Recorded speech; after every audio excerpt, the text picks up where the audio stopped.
अब आ रही होगी, एक सेकंड दे बेटा, चेक कर लेते हैं एक बार।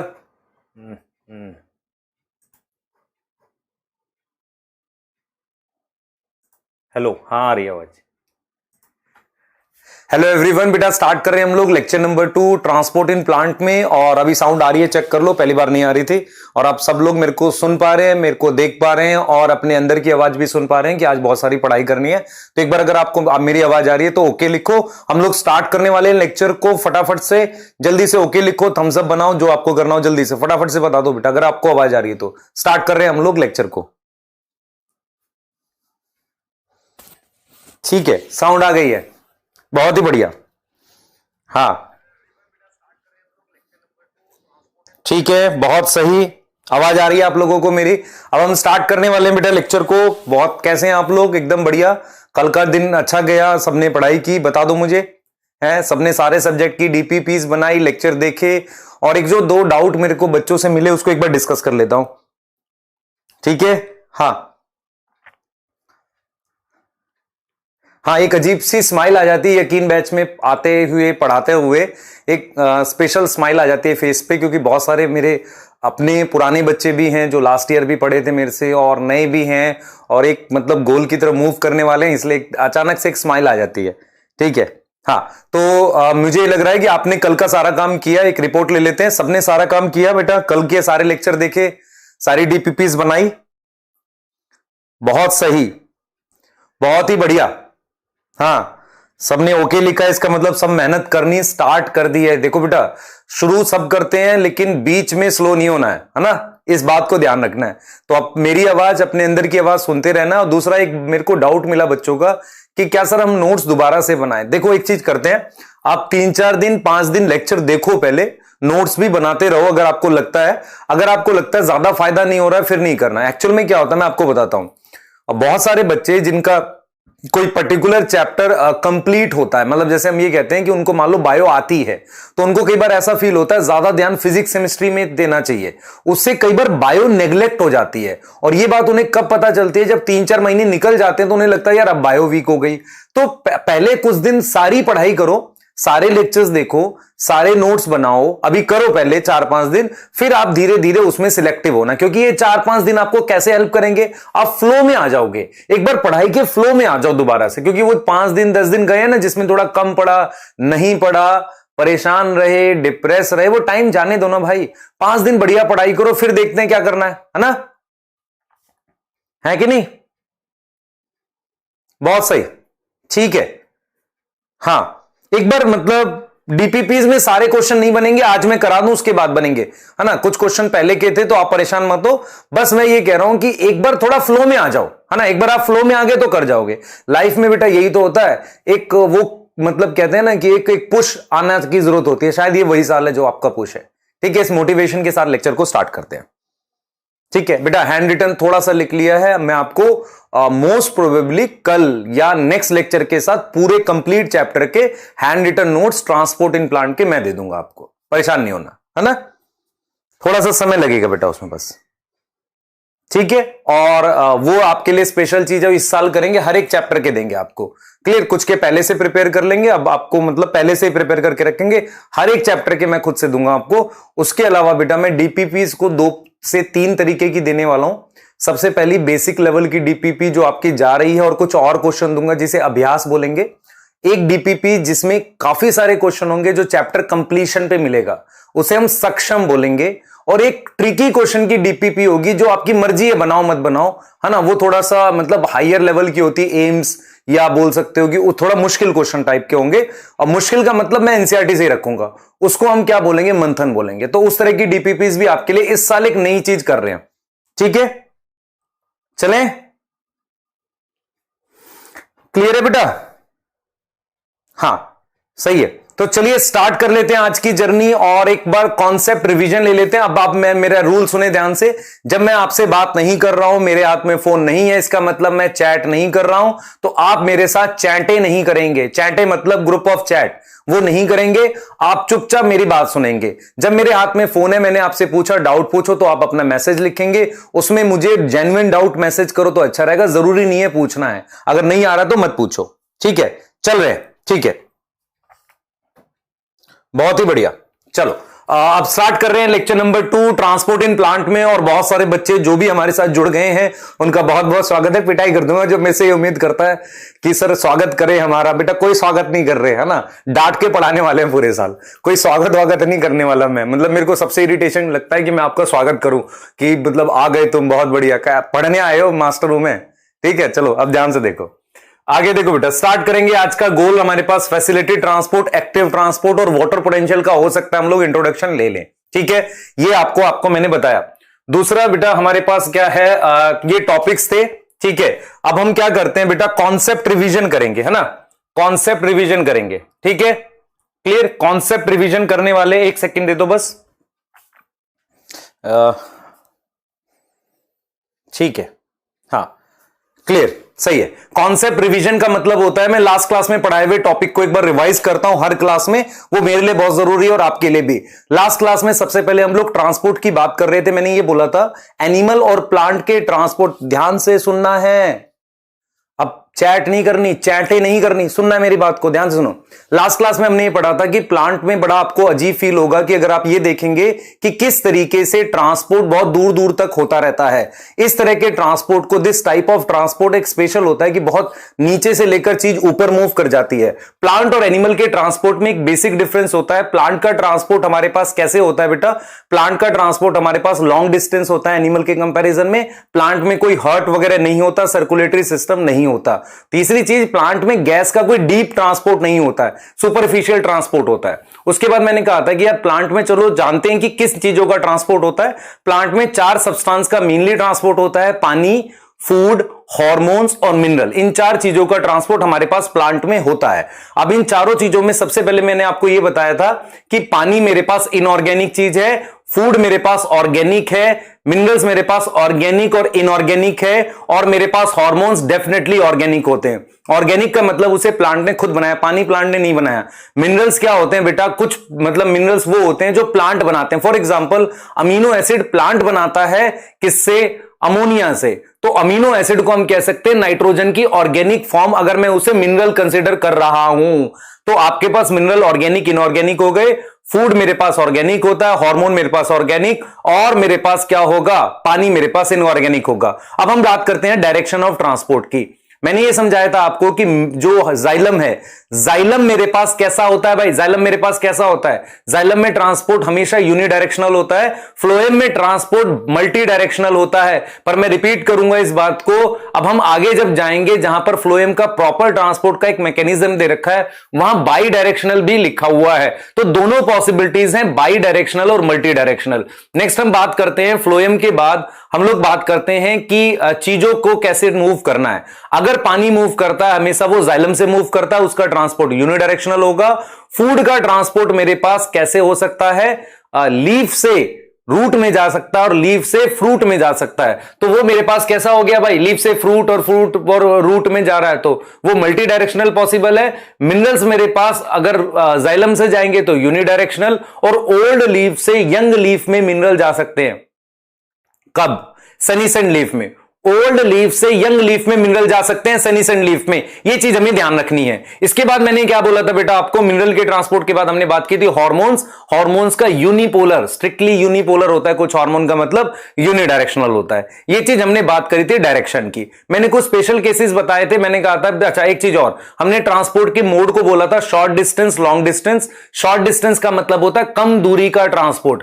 कम दूरी के ट्रांसपोर्ट का अर्थ, मीनिंग है सेल से सेल में जाना, सेल के within cell movement, cell के अंदर चीज की एंट्री मेम्ब्रेन पार करके और एग्जिट। ये चीज आपने ध्यान रखनी है। और लॉन्ग डिस्टेंस ट्रांसपोर्ट को हमने बोला था रूट में पानी गया वहां से ऊपर गया, that is long distance transport. और मैंने आपको यह बोला था कि जो रूट मेरे पास है उसके अलावा हम लोग क्या कर सकते हैं, लीफ में से खाने को रूट में लाने को हम लॉन्ग डिस्टेंस ट्रांसपोर्ट बोलते हैं। इतनी चीज आपको मैंने बताई थी। उसके बाद मैंने बोला था कि लॉन्ग डिस्टेंस ट्रांसपोर्ट के लिए जाइलम फ्लोएम की जरूरत पड़ती है, जिसके लिए टर्म यूज करते हैं ट्रांसलोकेशन। और मेरे पास हमने ये बोला था आपको कि शॉर्ट डिस्टेंस ट्रांसपोर्ट करेंगे डिफ्यूजन, जिसे सिंपल डिफ्यूजन कहेंगे, facilitated diffusion, active transport, cytoplasmic streaming. Cytoplasmic streaming आपको नहीं समझाया था, मैं आपको उसको बताने वाला हूं, पर आपकी एनसीईआरटी में साइटोप्लाज्मिक स्ट्रीमिंग हाइड्रिला के लिए दी गई है, तो उसको डिस्कस करेंगे हम लोग फटाफट से। अब यहां से हम आगे मूव करने वाले हैं। ये कॉन्सेप्ट रिवीजन था, लास्ट टॉपिक जो हमने कराया। उसके बाद मैंने आपको ये पढ़ाया था, ये मैंने टेबल क्यों बना रखी है आपके लिए, तो ये आप खुद से फिल करोगे। डू इट योरसेल्फ, खुद से करनी है ना, ये खुद से करनी है। ठीक है, किससे हो रहा है, जाइलम से हो रहा है, फ्लोएम से हो रहा है, डायरेक्शन बतानी है और किस फॉर्म में हो रहा है, ये चीज बतानी है। अब हमने बेटा नेक्स्ट चीज डिस्कस करी थी, हमने कहा था सिंपल डिफ्यूजन के फीचर कौन से हैं। सिंपल डिफ्यूजन स्लो होता है, याद करो, सिंपल डिफ्यूजन स्लो होता है, हाई कॉन्सेंट्रेशन से लो होता है। वाह, पोयम बन गई। सिंपल डिफ्यूजन स्लो होता है, high concentration to low concentration की तरफ होता है, रैंडम होता है, एनर्जी नहीं चाहिए, है ना, पैसिव होता है, एनर्जी नहीं चाहिए, है ना, पैसिव होता है, सिस्टम पे डिपेंड नहीं करता, नॉट डिपेंड ऑन सिस्टम। और किसका होता है भाई, सॉलिड का होता है। और मेरे पास सॉलिड का नहीं होता, इन सॉलिड होता है, सॉलिड के अंदर चीज डिफ्यूज करती है, गैस और लिक्विड का होता है। ये चीजों में कोई डाउट नहीं होना चाहिए। ठीक है, इतनी ही खूबसूरत लैंग्वेज में लिख सकता हूं, इससे ज्यादा नहीं आपको समझ आना चाहिए। अगर मैं फैक्टर्स की बात कर रहा हूं तो याद करो, फैक्टर्स में मैंने आपको क्या बोला था, कॉन्सेंट्रेशन ग्रेडियंट पे डिपेंड करेगा, प्रेशर के अंतर पे, प्रेशर डिफरेंस पे। आप हमेशा याद रखना, जब आप ह्यूमन में गैस का ट्रांसपोर्ट पढ़ोगे तो वहां भी आपको पार्शियल प्रेशर पढ़ाया जाएगा, प्रेशर डिफरेंस। कोई कहेगा सर तेज पढ़ा रहे हैं, तेज नहीं पढ़ा रहा हूं भाई, पिछला रिवाइज कर रहा हूं। उसके अलावा परमेबिलिटी ऑफ मेम्ब्रेन, ये इंपॉर्टेंट पॉइंट है, इसको हम आगे डिस्कस करने वाले हैं, permeability of membrane. And last was मेरे पास टेम्परेचर। ये 4 पॉइंट लिखे हैं और ना इसके लिए। और फिर मैंने आपको ये बताया था कि प्लांट में मूवमेंट गैस की, बहुत सारी चीजों की मूवमेंट, जो जैसे गैस हो गया या कुछ पर्टिकुलर चीजों की मूवमेंट हो गई, वो सिर्फ किससे होती है हमारे पास, वो सिर्फ किससे होती है हमारे पास बेटा, सिंपल डिफ्यूजन से होती है। अभी देखेंगे क्या कहां यूज होता है। अब आपको मैंने एक ऐसा सवाल करवाया था, उस सवाल में मैंने आपको यह बोला था कि देखो मान लो ये चिड़िया नहीं बना रखी, लीफ बना रखी है, इस लीफ में ये स्टोमेटा है, मैं कुछ रीजन लिख रहा हूं। देखो आप समझो, दो सेल के बीच के स्पेस को कहते हैं इंटरसेलुलर स्पेस, इसे बी नाम दे दिया। ये सेल है मीजोफिल सेल, इस मीजोफिल सेल का ये क्लोरोप्लास्ट है और क्लोरोप्लास्ट के अंदर ये थाइलाकॉइड है। आपको मैंने कहा था कि सबसे हाईएस्ट कंसंट्रेशन ऑक्सीजन की कहां होगी, मैंने कहा जहां ऑक्सीजन बनेगी, ऑक्सीजन वहां से बाहर आती है और यहां से होते हुए बाहर जाती है, तो लोवेस्ट कंसंट्रेशन कहां होगी आपकी, किसमें होगी बेटा, लोवेस्ट कंसंट्रेशन कहां होगी, बाहर। इसका मतलब यह हुआ, अगर मैं आपसे पूछूं आपकी बॉडी में, मुझे एक चीज बताना, आपकी बॉडी में लोवेस्ट कंसंट्रेशन ऑक्सीजन की कहां होगी, सोच के बताना मुझे। देखो कौन सोच पाता है। देखो मैं आपको एक हिंट देता हूं, हाईएस्ट कंसंट्रेशन ऑक्सीजन की वहां होगी जहां बन रही है, लोवेस्ट वहां है जहां बाहर आई है। ऐसे ही आपकी बॉडी में ऑक्सीजन कहां जाती है, सेल के अंदर, सेल के अंदर कहां, माइटोकॉन्ड्रिया में। तो लोवेस्ट कंसंट्रेशन ऑफ ऑक्सीजन आपकी बॉडी में कहां होगी, माइटोकॉन्ड्रिया में होगी। इसीलिए ऑक्सीजन बाहर से किधर की तरफ जाती है, सेल की तरफ जाती है और माइटोकॉन्ड्रिया की तरफ जाती है। अगर आपको ये बात समझ आ गई है तो हम लोग फैसिलिटेटेड डिफ्यूजन पे मूव करेंगे। चैट में बता दो मुझे, ज्यादा चैटे नहीं करने लगना, सिर्फ चैट में बताना है, ठीक है। मैं फोन देख लूंगा। हाँ बेटा, टिश्यू में भी सेल के अंदर माइटोकॉन्ड्रिया, सही है, क्योंकि वहां खर्च हो रही है, वहां क्या हो रही है, खर्च हो रही है। चले आगे, आगे चलने, बहुत बढ़िया। हाँ आगे चल रहे बेटा,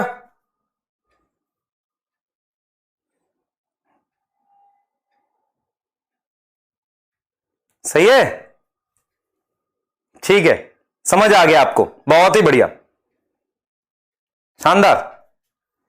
चलो आगे चलते हैं अगली कहानी। अब हम स्टार्ट करने वाले हैं बेटा फैसिलिटेटेड डिफ्यूजन, और कहानी को फिर आगे बढ़ाएंगे। मुझे लग रहा है यहां तक समझ में आ गया है, ठीक है, सही, मैक्सिमम सबने यस लिख दिया, ओके लिख दिया, हाँ ना, हाँ ठीक है। अब चलो आगे चल रहे हैं। इसके बाद हम लोग बात कर रहे हैं बेटा फैसिलिटेटेड डिफ्यूजन की। मैं आपको एक चीज समझाता हूं, देखो हमने क्या करना होता है, डिफ्यूजन जो होता है वो मैंने कहां कहां कराया और अब मैं फैसिलिटी डिफ्यूजन के लिए बैकग्राउंड बनाने जा रहा हूं आपका। फैसिलिटी डिफ्यूजन क्या होता है उसको समझाएंगे, ठीक है। बहुत ही बढ़िया, आप चैटे करने लगे, ठीक है। चलो नेक्स्ट करते हैं, नेक्स्ट करेंगे बेटा, आगे पढ़ेंगे, है ना। हाँ हाँ, मुझे नया टीवी लेना पड़ेगा चैटे सामने लगाने के लिए, है ना। एक नया टीवी लेना, चैटे दिखेंगे सामने। चलो आगे पढ़ते हैं बेटा। अब आगे मैं पढ़ाने जा रहा हूं आपको फैसिलिटी डिफ्यूज। बेटा देखो, आपको सुनना बहुत ध्यान से है। देखो ये मैं आपसे उम्मीद कर रहा हूं कि आप के आसपास सिर्फ मैं और आप सिर्फ मुझे देख रहे हैं 2 घंटे और मेरी क्लास को सुन रहे हैं, ठीक है। आपको सब आएगा, मैं 100% श्योर हूं, ठीक है। एनसीईआरटी की वो गहराइयां, वो लाइनें सब पढ़ाऊंगा और सारी याद भी रहेंगी। आपको याद क्या रहता है? कॉन्सेप्ट याद रखना, आपको कॉन्सेप्ट याद रहेगा। एनसीईआरटी की लाइनें समझ आएंगी तो याद भी रहेंगी एग्जाम में, समझ ही नहीं आई तो कैसे याद रहेंगी, ठीक है। और फिर बेटा एक चीज और भी आपको समझना है कि हम टीचर जो हैं वो सब्जेक्ट पढ़ाएंगे तो एनसीईआरटी की लाइनें समझानी पड़ेंगी आपको 100%, है ना। नहीं तो वहां मुश्किल, देखो पेपर आसान आया था, मुश्किल भी आ सकता है एनसीईआरटी से। और मुश्किल क्वेश्चन कैसे होंगे मैं दिखा दूंगा आपको। चलो आप आगे चलते हैं, हम लोग बात करेंगे फैसिलिटी डिफ्यूजन से। उससे पहले मैं एक सेल बनाऊंगा आपके लिए और सभी बच्चे इस सेल को देखेंगे घूर घूर के और बहुत बढ़िया तरीके से पढ़ेंगे। देखें, ये मैंने एक सेल बना दिया, मान लो ये सेल बना दिया, ठीक है। ये इसकी प्लाज्मा मेम्ब्रेन, सेल गोल बना देते हैं, खराब लग रहा है मुझे तो मैंने, चलो गोल सा नहीं, सेल प्लांट सेल है, एक पर्टिकुलर शेप पे बनाते। चलो ये सेल है मेरे पास, ठीक है। इसके बाहर मेरे पास, आप देखें ध्यान से, इसके बाहर मेरे पास ये सेल वॉल है। आप समझना ध्यान से मैं क्या बना रही हूं, प्लांट सेल है, समझो वो बिल्कुल ध्यान से समझो। ये मेरे पास सेल वॉल है। सेल वॉल जो होती है बेटा, सेल वॉल में क्या होता है, काफी ज्यादा स्पेस होता है, उसमें से गैप इतना ज्यादा होता है, चीजें आसानी से निकल जाती हैं। सेल वॉल में इतना गैप होता है कि गैस वगैरह, पानी वगैरह चीजों को ये रोकता नहीं है। तो कोई भी गैस, मान लो ऑक्सीजन है या कोई भी सब्सटेंस, पानी है, या इवन अगर मैं बोलूं ग्लूकोज भी, वो यहां तक तो आसानी से पहुंच जाएगा ग्लूकोज। मतलब सेल वॉल को पार करना कोई मुश्किल काम नहीं है। तो इसलिए सेल वॉल के लिए एक शब्द यूज कर सकते हैं, परमिएबल। बिल्कुल फोकस करके एक एक चीज समझेंगे।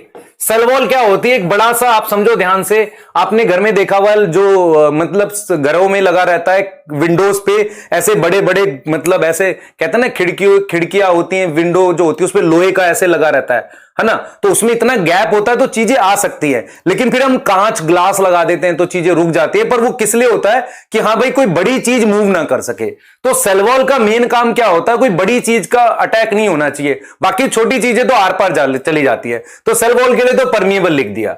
अब मैं क्या कर रहा हूं, मैं प्लाज्मा मेम्ब्रेन की बात कर रहा हूं। मैं किसकी बात कर रहा हूं, प्लाज्मा मेम्ब्रेन की। ये जो दूसरी लेयर बनाई है इसको मैंने प्लाज्मा मेम्ब्रेन बोल दिया। तो जो भी टॉपिक में अब डिस्कस करने वाला हूं, प्लाज्मा मेम्ब्रेन के रिस्पेक्ट में डिस्कस करूंगा। तो मैंने ये बोला है कि सेल वॉल जो होती है एक तरीके से परमिएबल होती है, चीजों को जाने देती है, सोडियम को जाने देगी, ग्लूकोज को जाने देगी, पानी को जाने देगी, ऑक्सीजन को जाने देगी।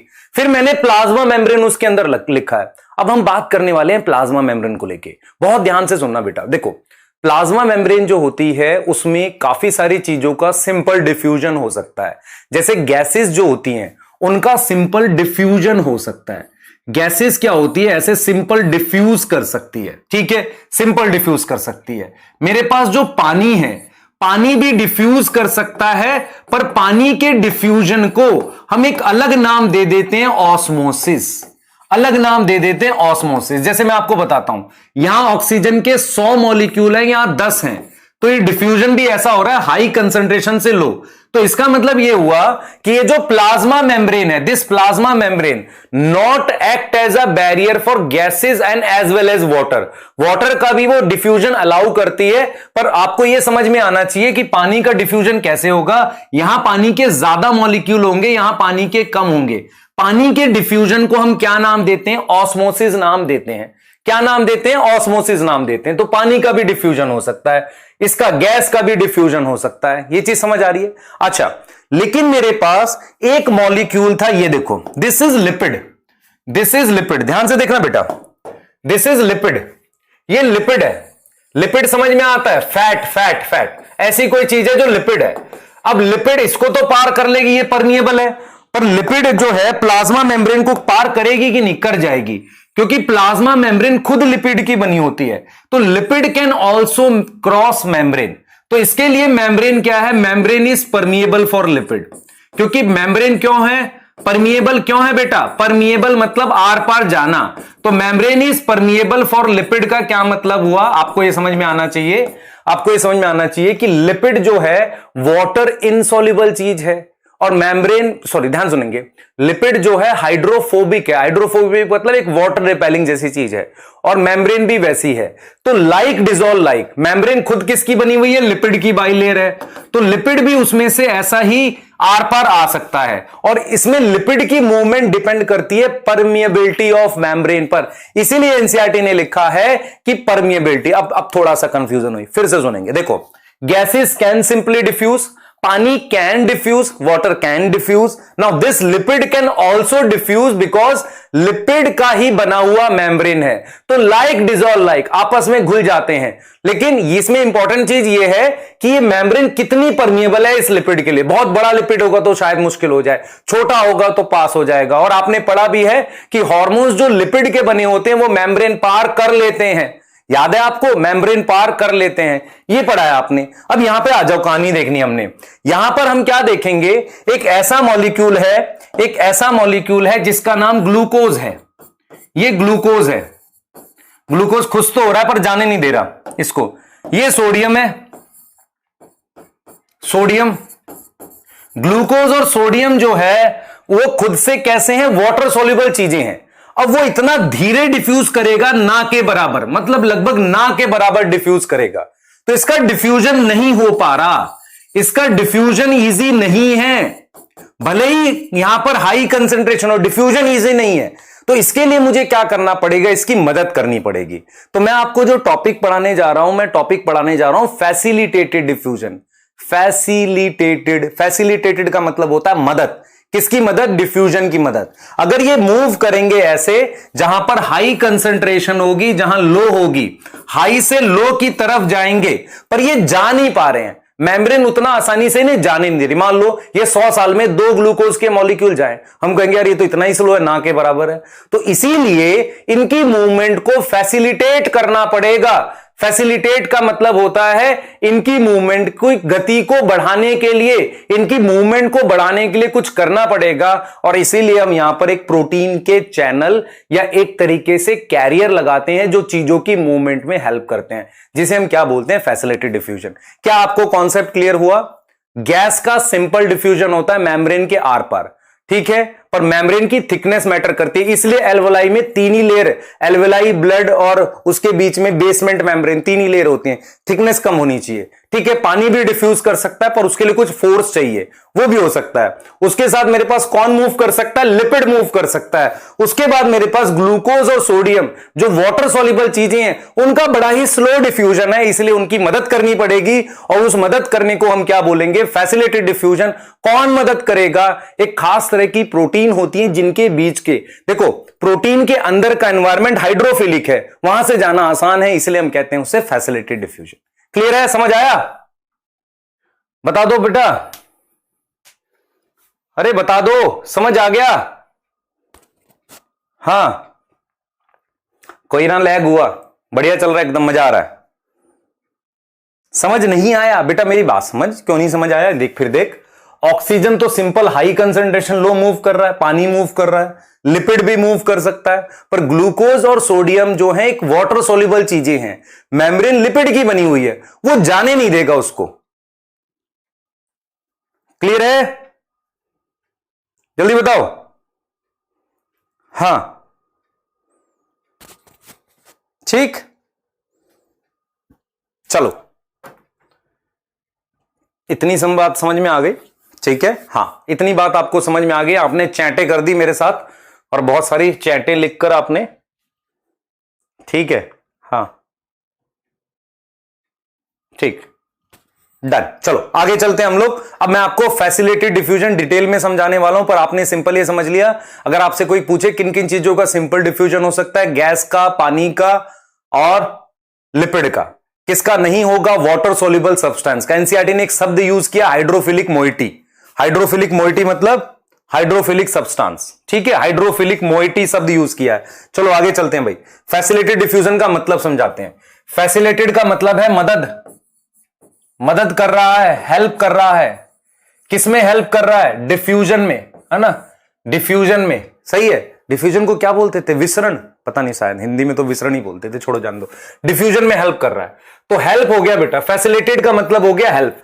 कौन हेल्प कर रहा है? चैनल हेल्प कर रहा है। तो एक चीज समझे, सबसे पहले ये समझे कि जो हाइड्रोफिलिक सब्सटेंस है, हाइड्रोफिलिक, समझो ध्यान से बेटा, हाइड्रोफिलिक सब्सटेंस जो होगा, hydrophilic substance like, what is hydrophilic? पानी में soluble hydrophilic substance like glucose और sodium, they can not diffuse, they can not diffuse across membrane. Across का मतलब होता है आर पार। They can not diffuse across membrane, membrane के आर पार डिफ्यूज नहीं कर सकते। बेटा ये लाइनें लिखनी जरूरी है, क्योंकि आप क्या लिखोगे नोट्स में, मैं कुछ लिखूंगा नहीं, तो आपको भी मतलब जो मैं लिख रहा हूं एटलीस्ट इतना जरूर लिखना अपनी नोट्स में। तो hydrophilic substance like glucose, sodium, they can not diffuse across membrane, वो मेम्ब्रेन के आर पार डिफ्यूज नहीं कर सकते। They require help of channel, उनको किसकी जरूरत है? They require help from channel, उन्हें चैनल के मदद की जरूरत है। अब ये तभी होगा, देखो ऐसा नहीं कि वो डिफ्यूज करना नहीं चाह रहे, वो डिफ्यूज करना चाह रही है। किस बात से पता चलेगा? ग्रेडियंट होता है। मेरी बात समझो ध्यान से। जैसे मान लो मैंने ये मेम्ब्रेन बना दी आपके लिए, दिस इज मेम्ब्रेन, लिपिड की बाइलेयर होती है मेम्ब्रेन। ध्यान से देखो बेटा, मेरे पास ये लिपिड का मॉलिक्यूल है, उसकी डबल लेयर होती है। देखो इधर सब लोग बहुत ध्यान से बोर्ड की तरफ घूरेंगे सारे बच्चे। ये देखो दिस इज लिपिड, लिपिड ऐसा होता है, ऐसा, ये लिपिड है, और इस लिपिड की बाइलेयर होती है। बाइलेयर समझ में आता है? डबल लेयर है ऐसे। चैनल में मेरे पास ये मेम्ब्रेन है बेटा, this is membrane. Membrane lipid की क्या होती है? Double layer. देखो मैंने जल्दी से बना दिया आपके लिए मेम्ब्रेन, देख रहे हो? हाँ जल्दी फटा, शानदार मेम्ब्रेन। अब देखो ये लिपिड की मेम्ब्रेन है, इसमें से क्या क्या चीजें आसानी से मूव कर जाती हैं? मैंने लिखा ऑक्सीजन मूव कर जाती है, मैंने पानी लिखा मूव कर सकता है, मैंने लिपिड लिखा मूव कर सकता है। इनका सिंपल डिफ्यूजन हो रहा है। कैसे? मान लो यहां 10 मॉलिक्यूल है, ये 15 है, ये मान लो 10 है, मान लो इधर 100 थे, तो इनमें इधर कंसंट्रेशन ज्यादा थी, इधर कम थी, ये मेम्ब्रेन से डायरेक्ट आ सकते हैं। लेकिन मुझे अगर ग्लूकोज वगैरह को मूव करना है, सोडियम और ग्लूकोज जो हाइड्रोफिलिक हैं, मुझे इसके लिए यहां पर क्या लगाना पड़ेगा? चैनल। मुझे इसके लिए यहां पर क्या लगाना पड़ेगा बेटा? चैनल लगाना पड़ेगा। जैसे ऐसे मान लो चैनल लगा दिया। अब इस चैनल में से मेरे पास सोडियम मूव कर सकता है, क्लियर, क्योंकि वो मेम्ब्रेन में से नहीं जा रहा, चैनल में से जा रहा है। मतलब एक तरीके का गेट लगा दिया आपने। पर समझदारी वाली बात यह है कि ग्रेडियंट जरूर होगा। ग्रेडियंट मतलब अंतर जरूर होगा। ऐसा नहीं है कि अंतर नहीं है, ऑलरेडी डिफरेंस है। मेरी बात समझो, हम सिर्फ मदद कर रहे हैं। वो जाना चाह रहा था, कैसे पता आपको जाना चाह रहा था? यहां ज्यादा कंसंट्रेशन थी या कम कंसंट्रेशन थी? वो जाना चाह रहा था। आप समझ रहे हो? वो जाना चाह रहा था। आपने क्या किया? आपने यहां हाई कंसंट्रेशन, लो कंसंट्रेशन, आपने गेट दे दिया, जिसे हम क्या बोल रहे हैं? चैनल। आपको समझ आया? तो एनसीईआरटी बिल्कुल ये कहती है कि कुछ चीजों के लिए मेम्ब्रेन परमिएबल है, डायरेक्टली मूव करेंगे, ठीक है। कुछ चीजें डायरेक्टली मूव नहीं कर पाती, जैसे कि सोडियम, उनको एक पर्टिकुलर गेट की आवश्यकता है, जिसे चैनल कहते हैं। तीनों चारों के केस में इधर हाई कंसंट्रेशन है, इधर लो कंसंट्रेशन है, तो कंसंट्रेशन का अंतर तो इसमें भी है, इसमें भी है। समझ रहे हो? इसका मतलब ना इसमें एनर्जी लगेगी ना इसमें एनर्जी लगेगी। एनर्जी क्यों नहीं लगेगी? हाई से लो की तरफ जा रहा है, एनर्जी इसलिए नहीं लगेगी। तो एनर्जी इनमें नहीं लगेगी, आप समझो ध्यान से। तो व्हाट इज फैसिलिटेटेड? फैसिलिटेटेड का मतलब यह हुआ सोडियम जाना चाह रहा था, क्योंकि हाई कंसंट्रेशन लो कंसंट्रेशन थी, चैनल ने उसकी मदद करी है, हेल्प करी है, जिसे हम क्या बोलते हैं? Facilitated diffusion. क्लियर है? बता दो जल्दी से बेटा। वाटर, आप कई बार हमें ऐसा फील होता है कि यार वाटर क्यों जा रहा है लिपिड से? वाटर बहुत छोटा मॉलिक्यूल होता है, ठीक है। देखो मेरी बात सुनो, मैं ये नहीं कह रहा कि सोडियम कभी डिफ्यूज नहीं करेगा बिना चैनल के, पर इतना स्लो करेगा कि 200 साल में एक सोडियम जाए। आप समझ रहे हो? वो इतना स्लो है। अच्छा, पानी बहुत छोटा मॉलिक्यूल होता है, वो डिफ्यूज कर रहा है कंपैरेटिवली वो डिफ्यूज कर रहा है मेम्ब्रेन से। अब इस चीज को समझो। और उसके लिए पर मुझे फोर्स चाहिए। फोर्स कौन सी चाहिए? मेरे को उसे खींचना पड़ रहा है, पानी को बुलाना पड़ रहा है। यहां अंदर पानी को हम बुला रहे हैं, है ना, फोर्स तो चाहिए, लेकिन पानी मूव कर रहा है मेम्ब्रेन से डायरेक्टली, जिसे हम ऑस्मोसिस कहते हैं।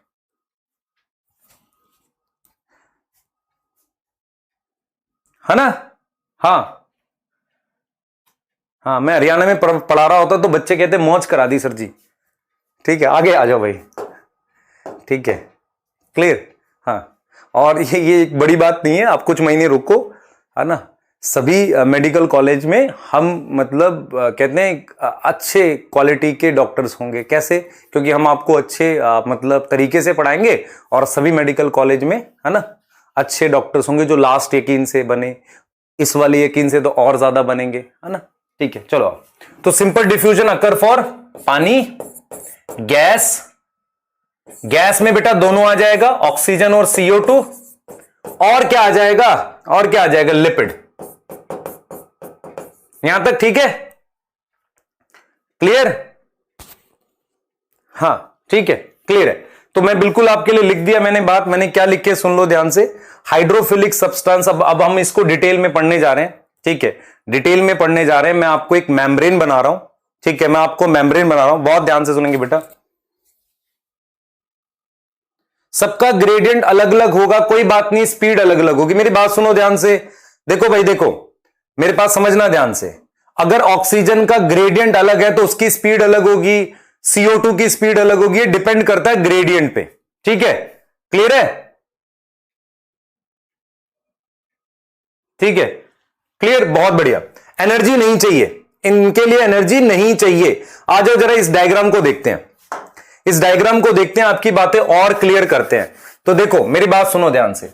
हम बात कर रहे हैं for facilitated diffusion. Facilitated diffusion क्या चाहिए? सबसे पहले मेम्ब्रेन में चैनल होना चाहिए। चैनल या कैरियर, दोनों बातों में एक फर्क होता है थोड़ा सा, पर हम लोग सेम ले लेते हैं। या तो चैनल और कैरियर रिक्वायर है किसमें? मेम्ब्रेन में। मैं सेल वॉल की बात नहीं कर रहा, मैं मेम्ब्रेन की बात कर रहा हूं। चैनल और कैरियर रिक्वायर है मेम्ब्रेन में। मेम्ब्रेन में मेरे पास चैनल और कैरियर रिक्वायर है। पहली बात तो ये हो गई। दूसरी बात, कंसंट्रेशन ग्रेडियंट। अब ये कंसंट्रेशन ग्रेडियंट क्या होता है? अगर गैस होती तो मैं कहता पार्शियल प्रेशर डिफरेंस, और अगर मैंने क्या लिखा है, आयंस लिखे हैं, ग्लूकोज लिखा है, या मैंने कोई और चीज लिखी है, पानी लिख दिया मान लो, मैं लिखूंगा कंसंट्रेशन ग्रेडियंट। कंसंट्रेशन ग्रेडियंट का मतलब होता है कंसंट्रेशन में डिफरेंस। तो मान लो यहां मैं 200 Na मॉलिक्यूल लिख रहा हूं, यहां मैं 50 Na मॉलिक्यूल लिख रहा हूं, तो आप देख पा रहे हैं यहां कंसंट्रेशन हाई है, कंसंट्रेशन हाई, ठीक है, और यहां कंसंट्रेशन लो है। क्लियर हो गया? देख लो, इसीलिए सोडियम जो है वो यहां से यहां इसके थ्रू आ जाएगा, और तब तक आता रहेगा जब तक दोनों जगह कंसंट्रेशन बराबर नहीं होती। इसे हम क्या बोलते हैं? चैनल बोलते हैं। तो चैनल जो होता है वो प्रोटीन का बना होता है। उसको किसकी किसकी जरूरत है? एक तो कंसंट्रेशन ग्रेडियंट की जरूरत है, दूसरा उसको किसकी जरूरत है? चैनल और या कैरियर की। कैरियर क्या होता है बेटा? कैरियर यहां से चीज को उठाता है, फ्लिप करता है, इधर छोड़ देता है। फ्लिप करने का क्या मतलब हुआ? देखो, कैरियर ऐसे काम करता है, ध्यान से देखना बेटा। कैरियर थोड़ा ऐसे काम करता है। हम ऑल्दो दोनों को सेम ले लेते हैं, ऐसे देखो, कैरियर ऐसे काम करता है। यहां पर सोडियम को बिठा लेगा, मान लो यहां पर सोडियम को बिठा लेगा, और फिर दूसरी तरफ घूम के ऐसे दूसरी तरफ घूमेगा, फ्लिप करेगा और सोडियम को छोड़ देगा। तो ये सोडियम है मान लो, इसको इसने यहां बिठा लिया, फिर ये दूसरी तरफ घूमा, ऐसे ऐसे घूमा, और इसने क्या किया? सोडियम को यहां छोड़ दिया ऐसे, तो ये इधर आ गया। तो ये कौन होता है? ये इसको कैरियर बोल देते हैं। इसको हम क्या बोल देते हैं? कैरियर बोल देते हैं। अगला सवाल ये आता है कि सोडियम के लिए चैनल होता है, कैरियर होता है। हम नॉर्मली बेटा चैनल की बात करते हैं, पर हमें ये नहीं पढ़ना किसके लिए चैनल होता है, किसके लिए कैरियर होता है। मैं सिर्फ आपको कैरियर का मीनिंग समझा रहा हूं कि यहां से उठाकर घुमाकर इधर छोड़ दिया इसने, ये कैरियर करता है। चैनल गेट की तरह काम करता है, चीजें मूव करती है। दोनों हमारे पास सेल मेम्ब्रेन में प्रेजेंट होते हैं। इनको किसकी आवश्यकता होती है? कंसंट्रेशन ग्रेडियंट की आवश्यकता होती है। तो आपको यह समझ में आना चाहिए कि मेरे पास कुछ चीजों का सिंपल डिफ्यूजन होता है, मैं बार बार लिख रहा हूं, पानी का, गैस का और लिपिड का, ठीक है, इनका सिंपल डिफ्यूजन होता है, सिंपल डिफ्यूजन होता है। पानी के सिंपल डिफ्यूजन को हम क्या बोलते हैं? ऑस्मोसिस। इनका फैसिलिटेड डिफ्यूजन होता है, जिसे हम क्या बोलते हैं? Concentration gradient. इनमें ये हाइड्रोफिलिक है बेटा, एनसीईआरटी लिखती है हाइड्रोफिलिक मोइटी। मोइटी एक अटैचमेंट को बोलते हैं, तो इसका मतलब ये होगा, ध्यान से सुनेंगे, या तो ये खुद हाइड्रोफिलिक है, या तो ये खुद हाइड्रोफिलिक हो, या इस पे कुछ हाइड्रोफिलिक अटैच हो। क्या यहां तक समझ आ गया? मैं रिपीट कर देता हूं। सिंपल डिफ्यूजन हाई कंसंट्रेशन से लो होता है, फैसिलिटेड डिफ्यूजन भी हाई कंसंट्रेशन से लो होता है। सिंपल डिफ्यूजन जो होता है वो किन चीजों का होता है? अगर वो सेल के अंदर हो रहा हो तो सोडियम का भी हो सकता है, ग्लूकोज का भी हो सकता है। मतलब मेरा पॉइंट ये है कि मान लो ये सेल है, तो सेल के अंदर अगर ये सोडियम है यहां पर, तो वो सोडियम यहां से यहां सिंपल डिफ्यूजन से जा सकता है। लेकिन अगर उसको प्लाज्मा मेम्ब्रेन पार करनी है, प्लाज्मा मेम्ब्रेन पार करनी है, तो उसको क्या चाहिए बेटा? चैनल चाहिए। ठीक है, तो कोई भी ऐसी चीज जो पानी में नहीं घुलती है, चाहे सोडियम हो चाहे ग्लूकोज हो, ठीक है, उनको किसकी आवश्यकता पड़ती है? चैनल की आवश्यकता पड़ती है। किसकी आवश्यकता पड़ती है बेटा? चैनल की आवश्यकता पड़ती है। कोई डाउट है तो बता दो जल्दी से, आगे चल रहे हैं। ग्लूकोज को भी पड़ेगी बेटा, ग्लूकोज का भी चैनल होता है मेरे पास, सोडियम और ग्लूकोज का को ट्रांसपोर्ट का चैनल होता है। जल्दी से करेंगे आगे। एनर्जी रिक्वायर है, कैसी बात कर रहा है? हाई से लो एनर्जी कैसे चाहिए? तेरे घर में टंकी में पानी रखा हुआ है, वहां से पानी जब नीचे उतरता है क्या एनर्जी चाहिए? नहीं, एनर्जी ऊपर चढ़ाने के लिए चाहिए, नीचे से ऊपर की तरफ। आप समझ रहे हो, है ना? क्लियर है बेटा? वाटर डेफिनेटली, मेरी बात समझो, वाटर पोलर तो है पर बहुत छोटा मॉलिक्यूल है, डिफ्यूज कर जाता है कंपैरेटिवली अदर, ठीक है, और फिर वो डिफ्यूज कर जाता है प्लाज्मा मेम्ब्रेन में से। प्लाज्मा मेम्ब्रेन कोई सॉलिड नहीं है, सेमी फ्लूइड है, कुछ ऐसा मानो। हाइड्रोफिलिक का मतलब वाटर लविंग, या तो वो सोडियम, देखो वाटर लविंग है ना, सोडियम क्या है? वाटर लविंग है। आपने पढ़ा भी है कि सोडियम के अराउंड पानी के मॉलिक्यूल लग जाते हैं, जिसे हम हाइड्रेशन कहते हैं, वो बड़ी चीज हो जाती है। क्लियर है? बहुत ही बढ़िया, बहुत बहुत मजा आया। आ जाओ, हैंड रिटन नोट जो पूछ रहा है मैं बार बार बता दी भाई, नेक्स्ट क्लास में तक मिल जाएंगे 100%, है ना? टेंशन नहीं लो ज्यादा, ठीक है? हाँ, पढ़ो ध्यान से। अब भाई ये क्या बना दिया डायग्राम, थोड़ा सा लिपिड के बारे में जान लेते हैं। This is lipid. अच्छा, ये क्या नॉर्मल लिपिड है जो मेम्ब्रेन में लगा होता है? नहीं, फॉस्फोलिपिड है। सुन लो ध्यान से, ये क्या बना रखा है? लिपिड। नॉर्मल लिपिड है? नहीं सर, फॉस्फोलिपिड है। ये फॉस्फोलिपिड क्या होता है? Phosphate plus lipid. हाँ, कैसा स्ट्रक्चर होगा अभी देख लेते हैं, देखें जल्दी से। देखो भाई, हमने क्या बनाया आपको? हमने लिपिड दिखाया, हमने कहा ये लिपिड है, आपने कहा हां सर लिपिड है। कौन सा लिपिड है? फॉस्फोलिपिड है। स्ट्रक्चर दिखा रहा हूं, चैटे मत करो। हाइड्रोफिलिक बताया, हाइड्रोफिलिक मतलब वाटर लविंग।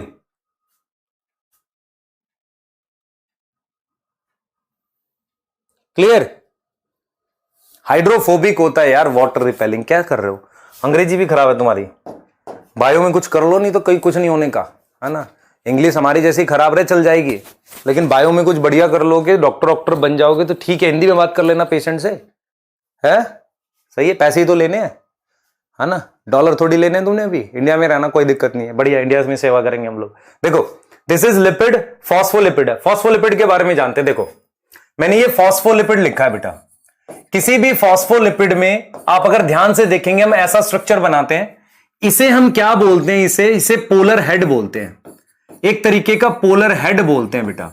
और ये मेरे पास हाइड्रोफोबिक, हाइड्रोफोबिक का मतलब होता है, पोलर हेड ना लिख के आप लिख लो हाइड्रोफिलिक हेड। हाइड्रोफिलिक मतलब वाटर लविंग, तो इसे हम हाइड्रोफिलिक, हाइड्रोफिलिक बार बार बोल रहा हूं, हाइड्रोफिलिक हेड बोलते हैं इसको। दिस इज हाइड्रोफिलिक हेड, और ये दो टेल बन गई हैं, इसको हाइड्रोफोबिक टेल टाइप से बोलते हैं। ये मेरे पास किसका स्ट्रक्चर है? लिपिड का, फॉस्फोलिपिड का। अगर आपको और डिटेल जाननी है कि फॉस्फोलिपिड कैसे बनता है, तो इस स्ट्रक्चर को देखो ध्यान से। क्या आप बता सकते हो ये क्या है? इस साल नीट में आया था, ग्लिसरॉल का नाम होता है try hydroxy propane. Try hydroxy, 3 OH group, propane 3 carbon, समझ में आ रही है? प्रोपेन, तो ये ग्लिसरॉल का स्ट्रक्चर है। इस ग्लिसरॉल पर ध्यान से सुनेंगे, इस ग्लिसरॉल पर एक फैटी एसिड हम यहां जोड़ते हैं, एक फैटी एसिड हम यहां लिंक करते हैं, एक फैटी एसिड हम यहां लिंक करते हैं, और यहां पर हम क्या जोड़ते हैं, फॉस्फेट जोड़ते हैं, तो फॉस्फोलिपिड बन जाता है। आप समझे ध्यान से। यदि आपने थोड़ी भी ऑर्गेनिक पढ़ी है तो आपको पता होगा अल्कोहल और एसिड के बीच में ईस्टर बॉन्ड बनता है, अल्कोहल और एसिड के बीच में ईस्टर बॉन्ड बनता है। इस मॉलिक्यूल को मैंने फैटी एसिड बोला है। Fatty acid nothing but long chain carboxylic acid, fatty acid जोड़ दिया। तो जब मैंने इसके साथ फैटी एसिड जोड़ दिया तो मेरे पास ये, इसकी वजह से ये दो चेन बन गई, ये वाली और ये वाली। देखो ये जो चेन दिख रही है ना, वो ये दोनों हैं। फैटी एसिड जुड़ने के बाद लंबी चेन बन गई। कुछ ऐसा स्ट्रक्चर आ गया, कुछ ऐसा स्ट्रक्चर आ गया बेटा, ऐसा स्ट्रक्चर आ गया। ऐसा यहां 2 CH2 लगा दिए, कुछ को वैलेंसी दिख रही होगी, महामक्कार है, इधर ध्यान नहीं रखते। हाँ कह रहे सर 5 वैलेंसी कर दी, कोई बात नहीं भाई, है ना, ऑक्टेट पढ़ो तुम। यहां हमने फॉस्फेट जोड़ दिया भाई, क्या जोड़ दिया, फॉस्फेट। क्लियर है, यहां हमने फॉस्फेट जोड़ दिया। अब इस पर और ग्रुप भी जुड़ जाते हैं कुछ ना, लेसिथिन बना देते हैं यहां ग्रुप जोड़ के, तो कोई बात नहीं। इस पे चार्ज होता है, ये हाइड्रोफिलिक होता है, ये क्या होता है, हाइड्रोफिलिक होता है। और ये दो चेन जो है ये हाइड्रोफोबिक है, तो ये है वो हाइड्रोफोबिक। देखो ये और ये रही, ये दोनों क्या है, हाइड्रोफोबिक, वाटर रिपेलिंग। और ये वाली चीज क्या है, ये फॉस्फेट की वजह से चार्ज आ रहा है, हाइड्रोफिलिक, पानी को अट्रैक्ट कर रहा है। क्या आपको लिपिड का स्ट्रक्चर समझ आ गया। और इसी को जब मैं ऐसे लगा देता हूं तो बाइलेयर बन जाती है। बाइलेयर मतलब ये, इसका मतलब ये हुआ कि बाइलेयर जब हम बनाते हैं तो मेरे पास पानी की तरफ, पानी दोनों तरफ होता है सेल में, तो पानी की तरफ हाइड्रोफिलिक पार्ट आता है। आप देखो ये ध्यान से, मैंने मान लो ऐसा स्ट्रक्चर बना दिया आपके लिए, तो ये बाहर का हिस्सा और ये वाला पार्ट ये वाटर लविंग है और ये पानी की तरफ आता है, अंदर हाइड्रोफोबिक है, यहां पर सारा ये हाइड्रोफोबिक है। अरे आया कुछ समझ, बता दो जल्दी, आगे समझ, है ना, बढ़िया समझ आ रहा है। स्ट्रक्चर समझ नहीं आया, पिटाई खाएगा जो नहीं आया। इधर देखो, दिस इज ग्लिसरॉल, ये OH OH OH। यहां पर आप देखो जरा, फैटी एसिड जोड़ दिया, fatty acid is nothing but long chain carboxylic acid. यहां फैटी एसिड जोड़ दिया तो एक लंबी चेन बन गई हाइड्रोकार्बन की, वो ये रही। तो हाइड्रोकार्बन वाटर रिपेलिंग होता है और जो फॉस्फेट होगा उसकी वजह से चार्ज आएगा, ये हाइड्रोफिलिक। ये बना दिया मैंने किसका स्ट्रक्चर, एक लिपिड का। ऐसी बहुत सारी लिपिड अटैच होके क्या बनाएंगे, लिपिड बाइलेयर। फिर बता दिया यार, मैं डांट दिया लेकिन बता तो दिया दोबारा। हां सही है, कह रहे नो। अब क्या समझाऊं इसमें भाई, ग्लिसरॉल नहीं पता चल रहा तुम्हें, क्या कर रहे हो, ग्लिसरॉल, ग्लिसरॉल।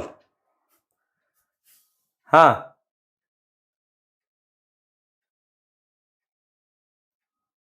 भाई ये CH2OH OH OH, इस पे यहां फैटी एसिड जोड़ा, यहां जोड़ा फैटी एसिड और यहां फॉस्फेट है। समझो, आप समझो ध्यान से मैं क्या कर रहा हूं भाई। ये ग्लिसरॉल दिख रहा है, एक फैटी एसिड यहां जोड़ा, एक फैटी एसिड यहां जोड़ा। फैटी एसिड कुछ नहीं होता, एक लंबी चेन का कार्बोक्सिलिक एसिड होता है, कार्बन की लंबी चेन होती है। वो कार्बन की लंबी चेन ये रही और ये रही, फैटी एसिड जुड़ गया। ये मत देखो ना ईस्टर बॉन्ड है, नहीं पता तो छोड़ दो। तो आपको ये समझ में आना चाहिए कि इस कार्बन के साथ लंबी चेन ये मैंने यहां दिखा दिया, ये हाइड्रोफोबिक है, वाटर रिपेलिंग है, और ये वाला पार्ट हाइड्रोफिलिक है, इसकी वजह से आएगा। बस इतना ही समझना है। कुछ कह रहे हैं सर क्यों समझा रहे हो, समझ तो आ गया, नहीं तो मैं तो समझाऊंगा भाई, एक भी रह गया तो। हाँ मोइटी मतलब अटैचमेंट, मोइटी मतलब, मोइटी का मतलब मोटी नहीं है, मोइटी मतलब होता है, ये वर्ड कहां लिखा हुआ है, मॉलिक्यूलर बेसिस ऑफ इनहेरिटेंस की एनसीईआरटी में भी लिखा हुआ है कि मोइटी, मोइटी का शुगर के साथ शुगर मोइटी लिखा हुआ है, तो अटैचमेंट को बोलते हैं उस तरीके से। हां सही, आगे चलो जरा, आगे आ जाओ भाई। फीचर पढ़ रहे हैं हम लोग फैसिलिटी डिफ्यूजन की। मैंने आपको अभी तक क्या पढ़ाया है, मैंने आपको मेम्ब्रेन के बारे में थोड़ा सा बता दिया। मैंने आपको ये बताया कि फैसिलिटी डिफ्यूजन मेम्ब्रेन के आर पार होता है। अब फैसिलिटी डिफ्यूजन के कुछ फीचर्स लिखने जा रहा हूं। तो सबसे पहला फीचर मैं जो लिख रहा हूं, मैं लिख रहा हूं पैसिव। पैसिव का क्या मतलब हुआ, नॉट रिक्वायर एनर्जी, ऊर्जा की आवश्यकता नहीं होती, एनर्जी नहीं चाहिए, ठीक है, एनर्जी नहीं चाहिए। हां क्लियर, एनर्जी नहीं चाहिए, नॉट रिक्वायर एनर्जी। पैसिव का मतलब है एनर्जी नहीं चाहिए। और हो कैसे रहा है, डाउनहिल, डाउनहिल नीचे की तरफ, मतलब नीचे की तरफ का मतलब यह हुआ from high concentration to low, ज्यादा कंसंट्रेशन से किसकी तरफ हो रहा है, टू लो हो रहा है ना। नॉट रिक्वायर एनर्जी, एटीपी नहीं चाहिए, एटीपी नहीं चाहिए बेटा, एनर्जी नहीं चाहिए। डाउनहिल का मतलब हाई कंसंट्रेशन टू लो होगा। तीसरा, रिक्वायर चैनल या कैरियर, चैनल चाहिए और क्या चाहिए, कैरियर चाहिए। क्या चाहिए, कैरियर चाहिए। अब आपको समझ में आना चाहिए कि चैनल किसके बने हुए हैं। Channel is made up of protein, किसके बने हुए हैं, प्रोटीन के, और उसके अपने अलग फीचर होते हैं। चैनल जो है किसके बने हुए हैं, प्रोटीन के, उसके अपने अलग फीचर भी होते हैं। चैन नहीं भाई, चैन नहीं बनी, चैनल है ना। मेरे को भूख लग रही है, मैं खा गया कुछ इसमें से। चैनल, तो चैनल किसके बने हुए हैं, प्रोटीन के, प्रोटीन के चैनल बने हुए हैं, और उसके अपने कुछ फीचर होते हैं। उसके अपने क्या फीचर होंगे वो मैं लिख रहा हूं, सुन लो ध्यान से। तो इसका मतलब क्या होगा, उसके अपने कुछ फीचर है वो यहां लिख रहे हैं, इसको एक्सप्लेन कर रहे हैं। इट शो SSI, SSI का मतलब सिलेक्टिविटी, सैचुरेशन एंड इनहिबिशन। इनको मैं एक्सप्लेन कर रहा हूं, इन पॉइंट्स को एक्सप्लेन कर रहा हूं।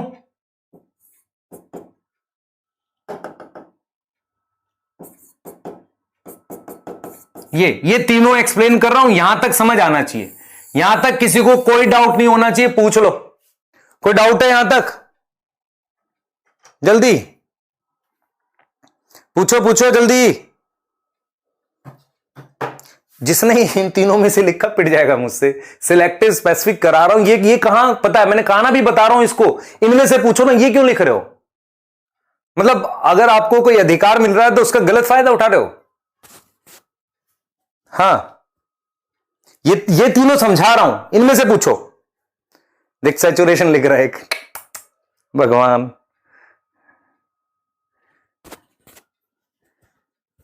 इसमें से क्यों लिख रहा भाई सैचुरेशन। डाउनहिल मतलब हाई कंसंट्रेशन से लो, डाउनहिल कहते हैं उसे। हाँ, डाउनहिल बता दिया। कैरियर बेटा, कैरियर, और मैंने चैनल बताया ना, कैरियर यहां से उठाता है दूसरी तरफ फेंक देता है, दैट इज कैरियर। क्लियर है। एक कह रहा वंस अगेन, क्या वंस अगेन भाई, पैसिव एनर्जी नहीं चाहिए, डाउनहिल हाई कंसंट्रेशन से लो, चैनल क्या है, प्रोटीन के बने हुए चैनल या कैरियर। ठीक है, डाउनहिल बताया तो बेटा हाई कंसंट्रेशन से लो, जहां ज्यादा है वहां से कम की तरफ।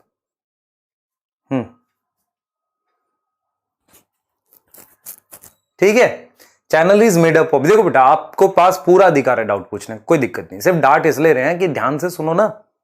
हाँ ठीक है, चलिए ठीक है। हाँ आ जाओ भाई, सिलेक्टिविटी, सैचुरेशन, इनहिबिशन, तीन चीजें आपको बतानी है और ध्यान से सुनना। सिलेक्टिविटी को ही हम स्पेसिफिसिटी कहते हैं, ठीक है, सिलेक्टिविटी को ही हम क्या बोलते हैं, स्पेसिफिसिटी कहते हैं। ठीक है, बहुत बढ़िया, शाबाश। हाँ आ जाओ, सबसे पहले हम कह रहे हैं सिलेक्टिव और स्पेसिफिक। फर्स्ट प्रॉपर्टी हम लोग बात कर रहे हैं सिलेक्टिव, या हम बात कर रहे हैं स्पेसिफिक। इसका मतलब समझ लो, मान लो ये अलग अलग डिजाइन के चैनल बना रखे हैं। दिस चैनल इज ऑफ, मान लेते हैं ग्लूकोज का चैनल है, दिस चैनल इज ग्लूकोज का चैनल। चैनल बेटा हमारे पास अलग अलग चीज का अलग अलग होता है, ध्यान से सुनना, मेरी बात सुनो ध्यान से। एक ये सेल है, सेल के बाहर ग्लूकोज है, पोटेशियम है, सोडियम है, गोल्ड भी है, AU AG। ठीक है, अगर तुम सेल होगे तो गोल्ड ले लोगे, लेकिन सेल को जिंदा रहने के लिए गोल्ड और AG नहीं चाहिए। अब सुनो मैं क्या बता रहा हूं, अगर सेल को ग्लूकोज चाहिए, पोटेशियम नहीं चाहिए, गोल्ड नहीं चाहिए, तो वो कैसे डिसाइड करेगा क्या चीज अंदर आएगी। समझो इस चीज को, ये सेल कैसे डिसाइड करेगा? उसकी आंखें तो है नहीं, तो सेल कैसे डिसाइड करता है? वो उसी चीज का चैनल बनाता है अपने सरफेस पे, मतलब अपनी प्लाज्मा मेम्ब्रेन पे उसी सेल का, उसी चीज का चैनल बनाता है। अगर वो ग्लूकोज का चैनल बनाएगा तो ग्लूकोज के चैनल से ग्लूकोज के चैनल से फ्रक्टोज नहीं जाना चाहिए। तो आपका स्पेसिफिक और सिलेक्टिव का मीनिंग ये है कि हर चीज का अपने एक प्रॉपर चैनल होता है। वो सेल उसी चीज का चैनल बनाता है जिस चीज को वो अंदर एंटर करवाना चाहता है। आप समझ पा रहे हो मैं क्या कह रहा हूं? जिस चीज को वो एंटर करवाना चाहते हैं वो उसी चीज का चैनल बनाते हैं। तो हमने क्लियर करा सिलेक्टिव और स्पेसिफिक का मतलब क्या है कि अगर ग्लूकोज का चैनल है तो मान लो ये ग्लूकोज के मॉलिक्यूल हैं, ये ग्लूकोज के मॉलिक्यूल हैं, ये मेरे पास फ्रक्टोज है, मान लो ये फ्रक्टोज है, तो मैं कह रहा हूं कि ये ग्लूकोज का चैनल है तो ग्लूकोज ही तो जाएगा, फ्रक्टोज नहीं जा सकता इससे, भले ही यहां फ्रक्टोज की हाई कंसंट्रेशन हो। ये चीज क्लियर समझ में आ रही है सबको? तो स्पेसिफिक और सिलेक्टिव का मीनिंग यही होता है, स्पेसिफिक और सिलेक्टिव का मीनिंग ये होता है कि चैनल जो होगा जिस चीज का होगा उसी चीज की मूवमेंट करेगा। तो इसका मीनिंग ये हुआ कि channel are specific for particular substance और उसी के लिए वो उसको अलाउ करेगा। मान लो ये चैनल जो है मान लो पोटेशियम का चैनल है, तो इसमें से पोटेशियम जा रहा है, अगर ये कैल्शियम यहां पर है तो इसको नहीं जाने दे रहा। तो इसका मीनिंग ये हुआ कि चैनल अपने बाहर क्या क्या चीजें उससे मतलब नहीं है, जिस चीज का चैनल होगा वही सेल के अंदर आएगी। तो चैनल्स आर सिलेक्टिव, और सिलेक्टिविटी हमेशा किस बेस पर आती है? शेप के हिसाब से। चैनल की भी तो आंखें थोड़ी हैं कि ग्लूकोज को देख लेगा, चैनल के अंदर ऐसी शेप होती है कि ग्लूकोज को ही जाने देता है, वो फ्रक्टोज को जाने नहीं दे रहा। तो क्या सिलेक्टिव आपको समझ आ गया है? चैटे कर लो फटाफट से। एक कह रहा फिर से बताओ भाई, सिलेक्टिव का मतलब चैनल सिलेक्ट कर रहा है ग्लूकोज और फ्रक्टोज में से किसी एक को, या चैनल स्पेसिफिक है सिर्फ ग्लूकोज के जाने के लिए। समझो इस बात को।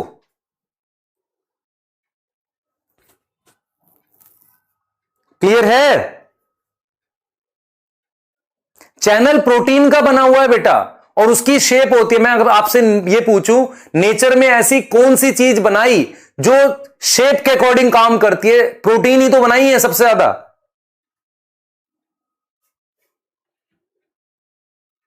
क्लियर है? हां, चैटे करते हुए आप यस लिख रहे हो, इसका मतलब थोड़ा क्लियर हो गया। मैं फिर से रिपीट करूंगा जिन बच्चों को नहीं समझ में आया।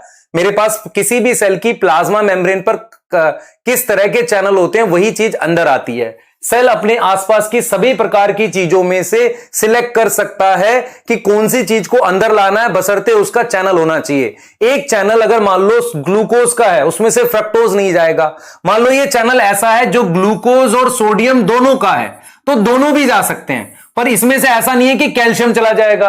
तो चैनल जो होता है वो सिलेक्टिव होता है। अब कोई भी चीज सिलेक्टिव कैसे होगी? मैं लिख रहा हूं यहां पर, चैनल कैन सिलेक्ट किसके अकॉर्डिंग? According to shape. किसके अकॉर्डिंग सिलेक्ट कर सकता है? शेप के अकॉर्डिंग सिलेक्ट कर सकता है। तो चैनल सिलेक्ट कर सकता है अकॉर्डिंग टू शेप। सही है, क्योंकि प्रोटीन है ना, प्रोटीन है वो। क्लियर है? बहुत ही बढ़िया। देखो बेटा, नेचर ने सिर्फ एक ऐसी चीज बनाई जो शेप के अकॉर्डिंग काम करती है, वो प्रोटीन। और इसीलिए कहते हैं टेम्परेचर जो है सबसे पहले नुकसान किसको पहुंचाता है? प्रोटीन को। एंजाइम प्रोटीन के बने हुए हैं, ठीक है, और एंजाइम की भी अपनी शेप होती है, चैनल की भी अपनी शेप होती है। मैं आपको यही समझाने की कोशिश कर रहा हूं कि मान लो आप खुद से सोचो, अगर चैनल ऐसी जगह हो जिसमें से साइज के अकॉर्डिंग चीज चली जाए, ठीक है, जाने दो, तो उसके हिसाब से तो कोई बहुत छोटा वायरस भी तो आपके सेल के अंदर घुस जाएगा उस चैनल से। तो वो सिलेक्ट करता है कि कौन सी चीज जाएगी और कौन सी नहीं जाएगी। क्लियर होगी बात बेटा? क्लियर है?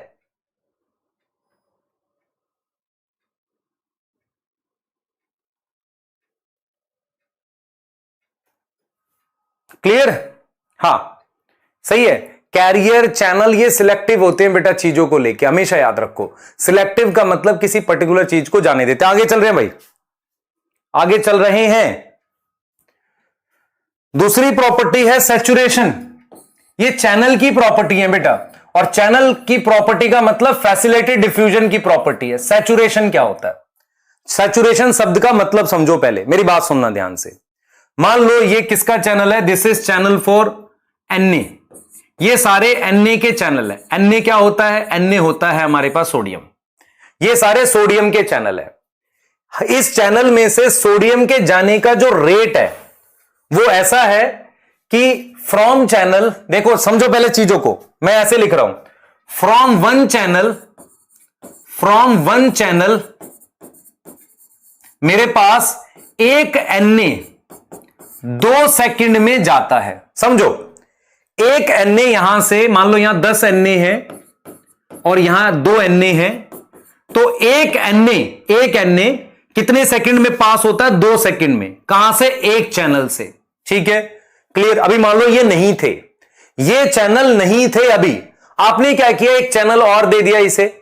तो मैंने कहा कि भाई 2 Na कितने सेकंड में जाएगा? 2 ही सेकंड में जाएगा। मैं आप समझो इस बात को, अगर एक Na, देखो यहां हाई कंसंट्रेशन है, यहां सोडियम की हाई कंसंट्रेशन है, सैचुरेशन समझो ध्यान से।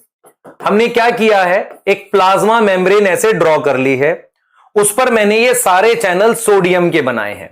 मैंने आपसे कहा यहां सोडियम की हाई कंसंट्रेशन है, यहां सोडियम की लो कंसंट्रेशन है। मैंने आपको समझाया कि जब एक सोडियम 2 सेकंड में जाता है, चैनल कितने हैं मेरे पास? 4 हैं, तो दूसरा सोडियम भी 2 सेकंड में ही चला जाएगा, तीसरा सोडियम भी 2 सेकंड में जाएगा, फोर्थ सोडियम भी मेरे पास 2 सेकंड में जाएगा, क्योंकि टोटल चैनल की संख्या है 4।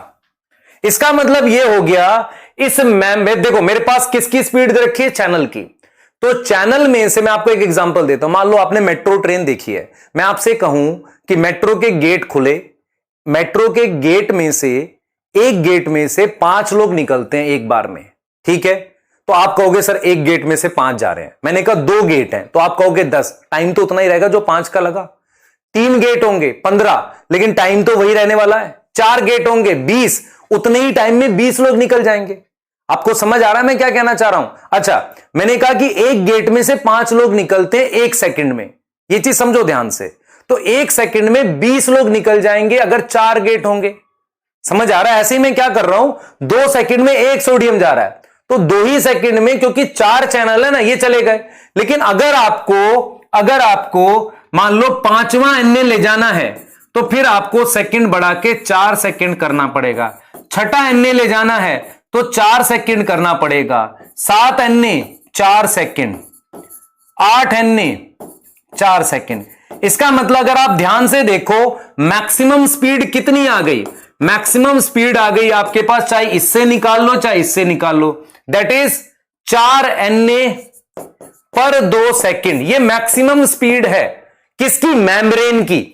इसे कहते हैं सैचुरेशन। सैचुरेशन शब्द का मतलब होता है कि सारे के सारे चैनल काम कर रहे हो मैक्सिमम स्पीड से, तो इसका मतलब चैनल सैचुरेट हो गया। क्या अब मैं और Na तेजी से मूव कर सकता हूं? सिर्फ एक तरीका है, चैनल बढ़ा के। आप ध्यान से समझो मैं क्या पढ़ा रहा हूं। मैं ये पढ़ा रहा हूं कि प्लाज्मा मेम्ब्रेन के ऊपर खूब सारे चैनल होते हैं, उन चैनल्स में से मेरे पास क्या मूव करती हैं? चीजें मूव करती हैं। नंबर ऑफ चैनल्स जो होते हैं उसी के हिसाब से चीजों की स्पीड मैटर करती है। एक बार सारे चैनल सैचुरेट हो गए, मान लो मैं कहता हूं कि अभी 2 ही चैनल काम कर रहे थे, बाकी 2 नहीं कर रहे थे। जैसे जैसे सारे चैनल काम करने लगेंगे, उस मेम्ब्रेन में से वो मैक्सिमम स्पीड हो जाएगी। क्लियर हो गया? अरे क्लियर है? मेरी बात सुनो, अगर मैं आपसे कहता हूं कि एक चैनल में से एक Na 2 सेकंड में जाता है, तो दूसरे को भी अगर मैं ले लूं तो 4 सेकंड थोड़ी हो जाएगा, वो तो उसी 2 सेकंड में चला जाएगा। ठीक है, ऐसे तो इसका मतलब मैक्सिमम स्पीड निकल गई मुझे। अगर मैं और यहां Na बढ़ाऊं, कोई फर्क पड़ेगा क्या? मान लो पहले कंसंट्रेशन ग्रेडियंट इधर था, इधर 100 Na था, इधर 2 था, मैंने बढ़ा के 4000 कर दिया, पर स्पीड तो इस बात पे डिपेंड कर रही है ना कि चैनल कितने हैं। अगर आपको स्पीड बढ़ानी है तो क्या करना पड़ेगा? चैनल बढ़ाने पड़ेंगे। सेम केस है किडनी में। किडनी में कलेक्टिंग डक्ट पर हमें पानी के चैनल बढ़ाने पड़ते हैं रीएब्जॉर्प्शन के लिए। वो एग्जांपल दिखा रहा हूं आपको। क्लियर है? अगर आपसे कोई कहे what is saturation, saturation means कि प्लाज्मा मेम्ब्रेन या सेल मेम्ब्रेन पर मेरे पास क्या होती है बेटा, चैनल होते हैं। Cell membrane have number of channels, maximum जो स्पीड है, maximum speed can be achieve